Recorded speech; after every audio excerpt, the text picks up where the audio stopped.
Давайте дадим слово теперь по онлайну. Пожалуйста. أهلا وسهلا. السلام عليكم ورحمة الله وبركاته. وعليكم السلام. حياكم الله. أنا دكتور عبد الرزاق الحسيني الشهيد. سيدي قبل أن تبدأ تسمعني؟ نعم أسمعك تفضل. قبل أن تبدأ السلام عليكم. أهلا وسهلا بكم جميعا. نحن في مكة المكرمة الدكتور عبد الرزاق الحسيني الشهيد. Hazırlık uçurda Sayın Abdülaziz Mekke şehrindeyken ошол жактан силерге салам айтып жатат. عبد الرزاق وليس عبد العزيز. Абдуразак Самет. نعم. أهلا وسهلا بكم. شكرا على دعوتي لهذا المؤتمر. Çakırganыңızlar üçün tereң улам разычылыгымды билдирем.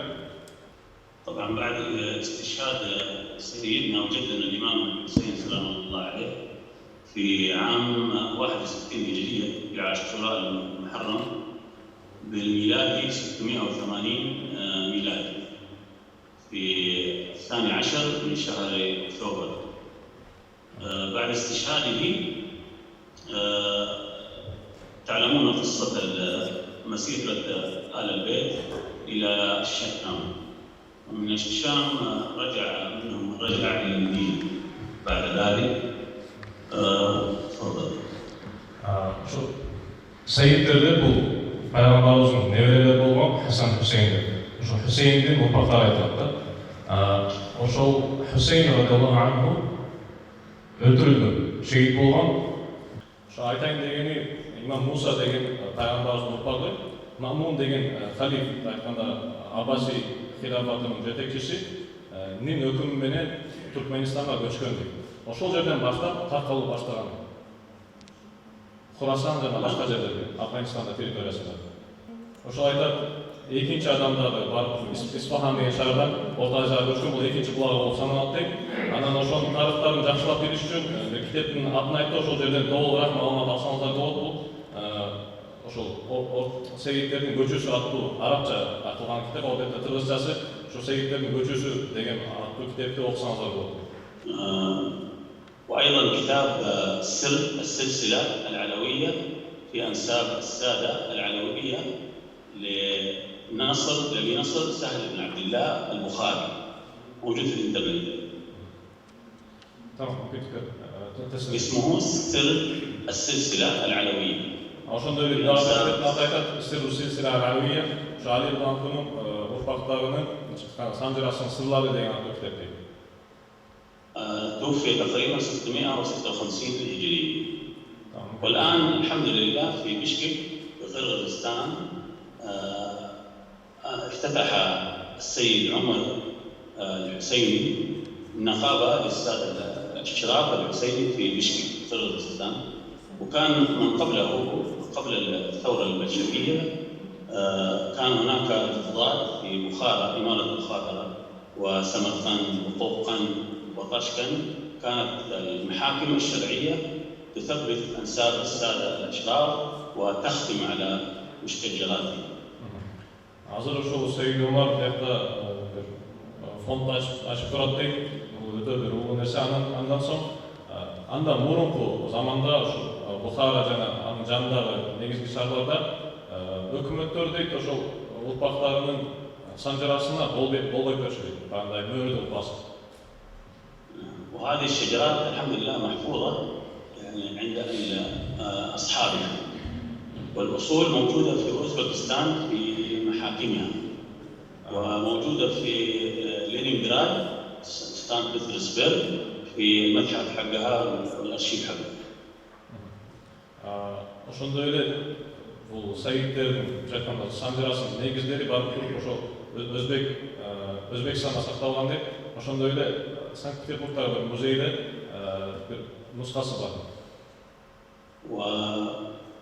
وفي طاجكستان في دوشنبي يوجد عالم اسمه شير عبد الجليل خوجا، ألف 5 مجلدات كتاب في أنساب السادة في بلاد ما وراء النهر قرب آسيا ولغة تركستان.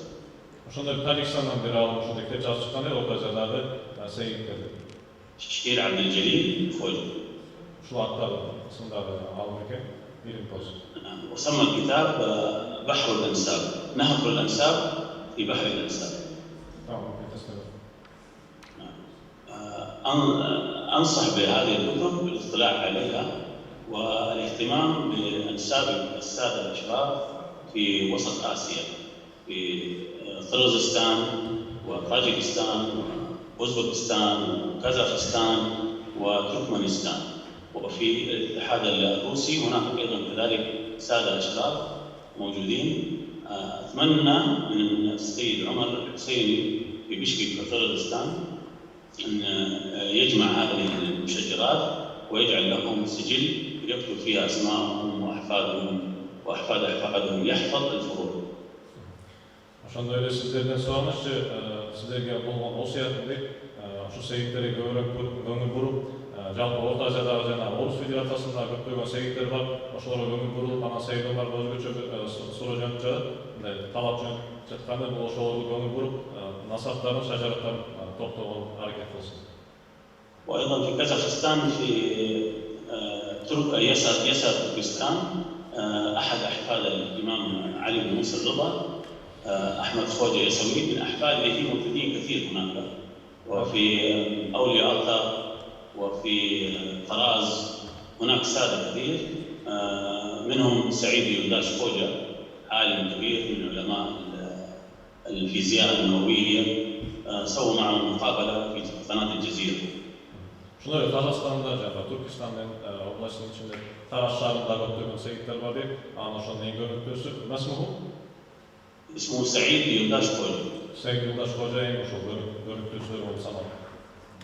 وأيضا الخوجة موجودين في جامعة في كازاخستان، سووا معه لقاء أيضا في القناة العربية، وعمر خوجة أيضا كذلك موجود في أيضا في أولياء، وهم لهم ألقاب نعرفهم بها مثل إيشان وسيد ومير ومرزا والتورا وخان، وهذه ألقابهم يهتمون بها آباؤهم وأجدادهم.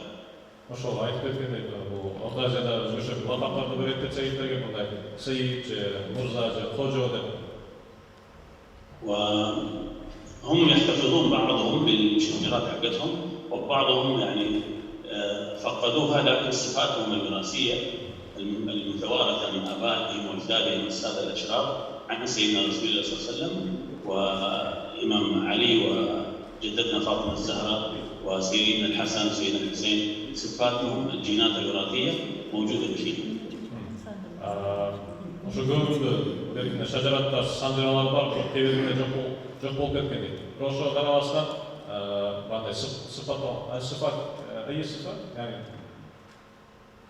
هذه الصفات موجودة ولكن يطول شرحها كثيرا، ونخشى يعني أن يطول الحديث عنها، فإن شاء الله في مؤتمر آخر إن شاء الله نتكلم عنها بإذن الله. هي موجودة في أحاديث وصفات الرسول صلى الله عليه وسلم، وفي الأحاديث في صفات سيدنا الحسن وسيدنا الحسين وسيدنا الإمام علي وسيدنا فاطمة الزهراء. Ошол айтат, жокторунда, сандырал жокторунда байкап туруп мындай айырма алсам болот дейт да, себеби ошол адамдарда өзгөчө бир сыпаттар болот дейт. Кандай сыпаттар? Бул пайгамбарыбыздан жана анын кызы Фатима энебизден, алардын неберелеринен барып берилген бир сыпаттар дейт. Аны буюрса келер бир конференцияларда кеңирээк сүйлөшөбүз. شكرا لكم على الاستضافة، واسمحوا لنا أن نقلنا عليكم. Сиздерге чакырганыңыздар үчүн терең ыраазычылык билдиребиз жана бир аз созуп койгонуңуз үчүн кечирим сурайбыз. الله يسلمك. Mr. Dr. Said Abdrazak, for interesting information. We try always cooperation with you. Thank you very much. Thank you. Thank you.